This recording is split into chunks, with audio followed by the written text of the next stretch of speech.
The New York Rangers are the hottest team in hockey. Joe Micheletti, why? For just about every reason you can think of, John. They're not a perfect team.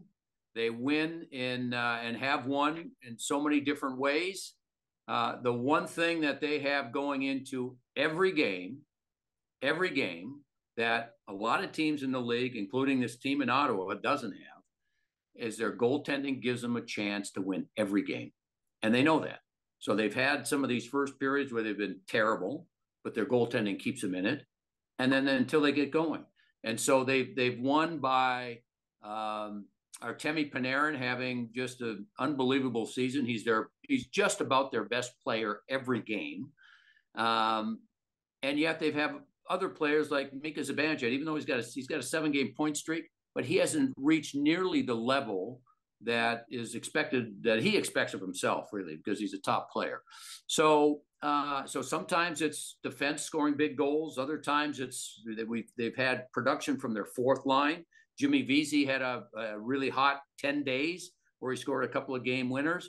So up and down the lineup, they've had different players break through for them when they've needed it. But the one constant that for sure they've had every game is their goaltending. Both Jonathan Quick, who I think is it's like a renaissance for him, the way he's played, and Igor Shesterkin have been just tremendous. And Millsy, of course, knows that with goaltending. You have that, and you get a chance to win every night.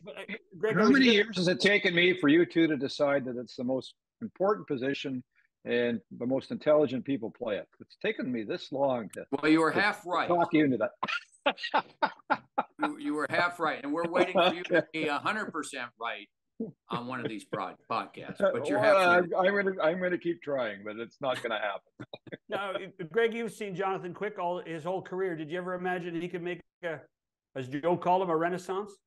Never. I am absolutely shocked, and I'm not.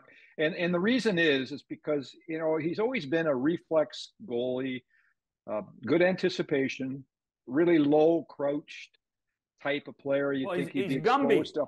He's Gumby.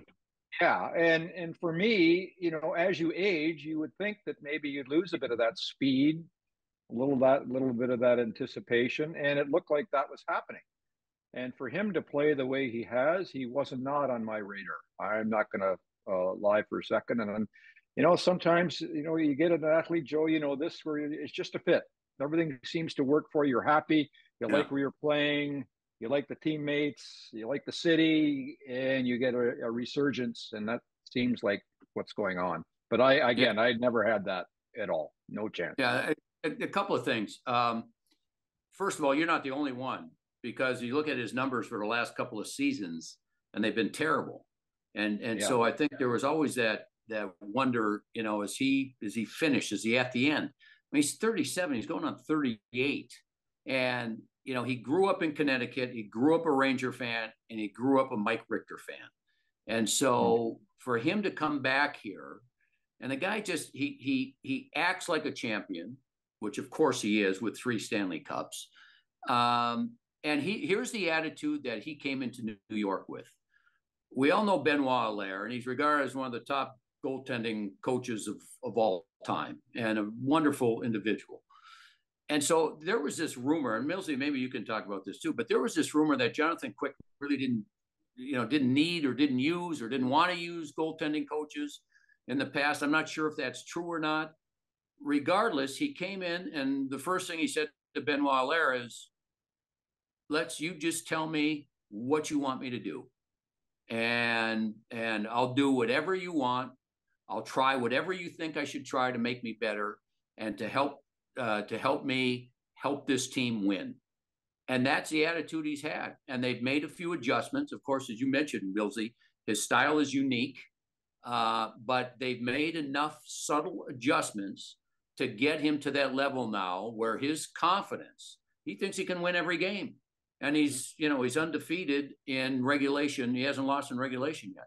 So it's been a huge plus. And his attitude has just been spectacular. And the same things that we've heard about him when he was at the top of his game in Los Angeles, and Daryl Sutter was saying he's the leader of our team when they're winning Stanley Cups. he's come back here and he's been an unbelievable positive force with his teammates as well. So it's just it's really been remarkable to watch him play and watch him win. But so whose turn is it to extol the virtues of Benoit Allaire, Greg? You or me?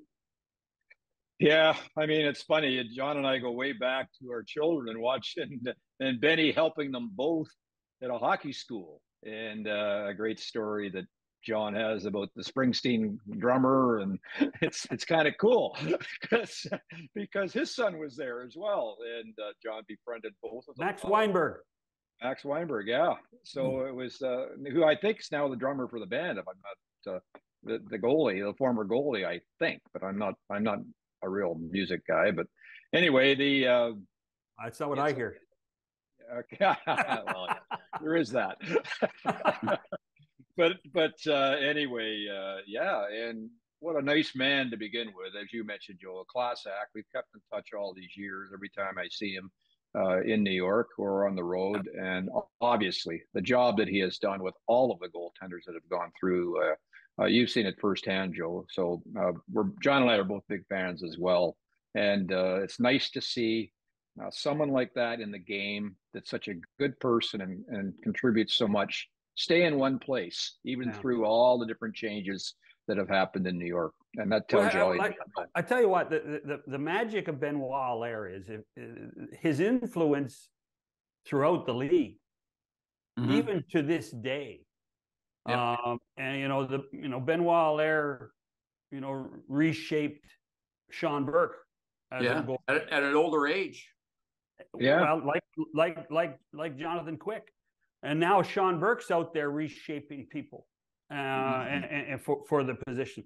Just one quick aside, totally personal, is so at the Hockey Hall of Fame event 2 weeks ago, Henrik Lundqvist gets inducted into the Hockey Hall of Fame. Who's there? But Benoit and his wife are there, and unsolicited, he walks over, says hello, says, "How's Jake?" Wow. And I mean, Jake went for, I don't know how, Jake went for 4 or 5 years to Benny's camp just outside of Montreal. And, the human touch that he has with kids is the human touch he has with grownups. And that's what he's done. And it's, you keep hearing about positioning, and you keep hearing about how deep his goalies play in the crease and what they need to be more time to react. And then he also has that philosophy of just saying, hey guys, sometimes it's just a good shot, and the good shot will beat you. Don't worry about it. And half of his approach is, forget what just happened. Let's deal with the future.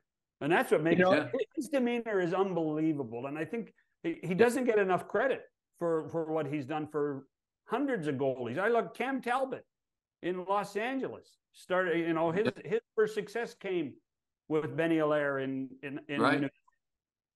It's interesting, and Joe, you'll like this answer.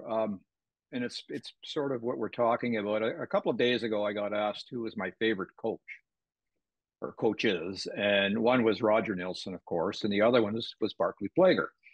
And I was asked why that was, and it was the same reason why Benoit Allaire, in my opinion, let alone his knowledge, is so successful. It's humanity.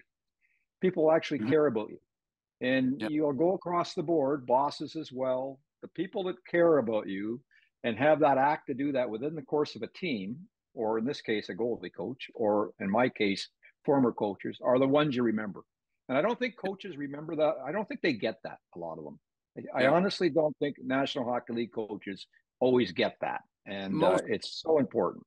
Better than it used to be. But most don't. But you know what? The players here in Ottawa have a love affair with their head coach for the reasons that you're talking about. He encourages family to be around. He wants families to be around. These players love DJ Smith. They love him. But when your goaltenders have a save percentage under 900, guess what? You're not quite as good a coach. And, but he was good. He was good last game when they won 2-0. So, but you're right about that. And a couple more things about Benoit.